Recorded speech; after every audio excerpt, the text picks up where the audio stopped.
నమస్కారం. ఇష్టం మనిషితో ఏదైనా చేయిస్తుంది. అవసరం మనిషికి అన్నీ నేర్పిస్తుంది. ఏకాంతాన్ని ఇష్టపడు.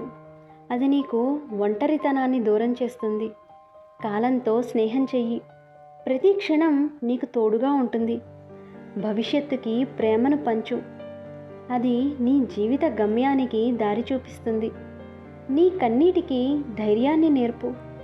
కష్టం కూడా నీకు దాసోహం అవుతుంది. జీవితంలో ఒకరు వెన్ను తట్టేవారైతే ఇంకొకరు వెనుక మాట్లాడేవారు. ఒకరు మెచ్చుకుని మాట్లాడేవారైతే ఇంకొకరు ఎత్తి చూపి మాట్లాడేవారు. ఒకరు మనతో కలిసి బతికేవారైతే ఇంకొకరు తెంపుకొని బతికేవారు. ఇలాంటి వారు ఉన్నప్పుడే ఎక్కడ ఎలా ఉండాలో మనకి తెలుస్తుంది. అందుకే పుస్తకం నేర్పే పాఠం కంటే జీవితం నేర్పే పాఠం చాలా గొప్పది అంటారు. నవ్వుతూ ఉన్నవాడు 4 రకాలుగా మాట్లాడతారు. బాధలో ఉన్నవాడు భావంతో మాట్లాడతాడు. ప్రేమలో ఉన్నవాడు చనువుతో మాట్లాడతాడు. కోపంతో ఉన్నవాడు నిజాలు మాట్లాడతాడు. మంచివాడు మార్పు కోసం మాట్లాడతాడు. అసూయతో ఉన్నవాడు చులకనగా మాట్లాడతాడు. జ్ఞానం ఉన్నవాడు మౌనంగా ఆలోచించి మాట్లాడతాడు. మాట మనిషిని మారుస్తుంది. మౌనం మనస్సును మారుస్తుంది. కష్టం వచ్చినప్పుడు వెనక్కి తగ్గకండి. నీ అసలైన శక్తి ఏమిటో నీకు పరిచయం చేసేది నీకు వచ్చిన కష్టమే. ఇతరులతో పోల్చుకోవడం మొదలు పెడితే నీకు ఉన్న కొద్దిపాటి ఆనందం కూడా మాయమైపోతుంది. నీ బలాన్ని నువ్వు గుర్తించి ముందుకు సాగితేనే నిజమైన సంతోషం నీకు దొరుకుతుంది. ఎదుటివాడి చెప్పేది పూర్తిగా విన్నాకే మాట్లాడు. ఎక్కువగా గమనించు, తక్కువగా మాట్లాడు. ఎప్పుడు నీ ఆరోగ్యానికే ఎక్కువ ప్రాధాన్యత ఇవ్వు. ప్రతిరోజు ఏదో ఒకటి నేర్చుకోవటం మానేయకు. కోపం, వాదించడం, అహంకారం, ఈ 3 లక్షణాలను అదుపులో ఉంచుకో. నువ్వు నీ కుటుంబం తర్వాతే మరేదైనా అని తెలుసుకో. మనసుని ఎప్పుడూ సంతోషంగా ఉంచుకో. తృప్తిని అలవాటు చేసుకో. విలువైన వాళ్ళతో కాదు, విలువలు తెలిసిన వాళ్ళతో స్నేహం చెయ్యి. అప్పుడే నీ విలువ పెరుగుతుంది. ఈ రోజుల్లో పరాయివాడికి సహాయం చేస్తే మనం చేసిన సహాయాన్ని తలుచుకుంటాడు. మనోడే కదా అని సహాయం చేస్తే కృతజ్ఞత లేకుండా మనతోటే ఉండి మనకే వెన్నుపోటు పొడుస్తాడు. మనిషికి అందం కంటే మాట తీరు ముఖ్యం.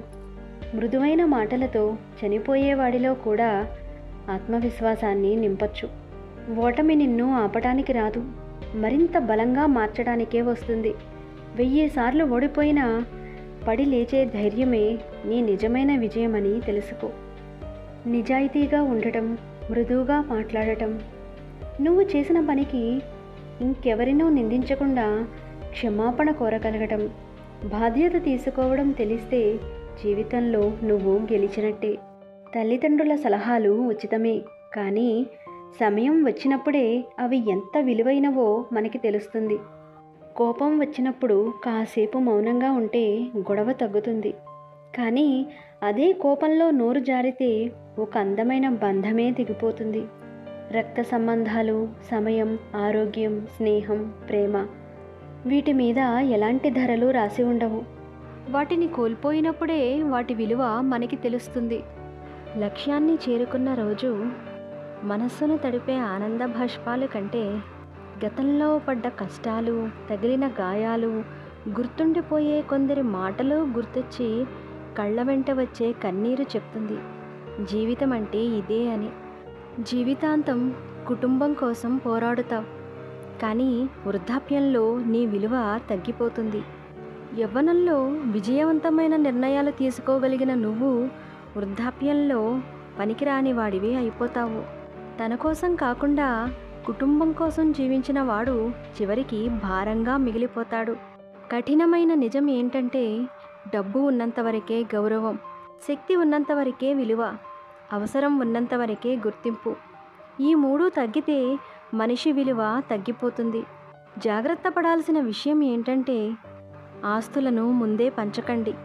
పూర్తిగా ఎవరి మీద ఆధారపడకండి. చేసిన మేలు గుర్తు పెట్టుకుంటారని అస్సలు ఆశించకండి. జీవిత సత్యం ఏంటంటే వానప్రస్థాశ్రమం, సన్యాసాశ్రమం అంటూ మన పూర్వీకులు ఎందుకు చెప్పారో అర్థం చేసుకోండి. చివరికి మనిషి ఒంటరిగానే ప్రయాణం చేయాలనే జీవిత సత్యాన్ని తెలుసుకోండి. గుర్తుంచుకోవలసిన నీతి ఏమిటంటే, ఇతరులపై ఆశలు పెట్టుకోకండి, స్వాభిమానంతో బ్రతకండి.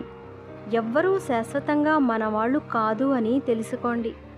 నేను చెప్పిన అంశాలు మీకు నిజమే అనిపిస్తే ట్రూ అని కామెంట్ చేయండి. మంచి విషయాలను అందరికీ షేర్ చేయండి. మరొక మంచి అంశంతో మళ్ళీ కలుద్దాం. నమస్కారం.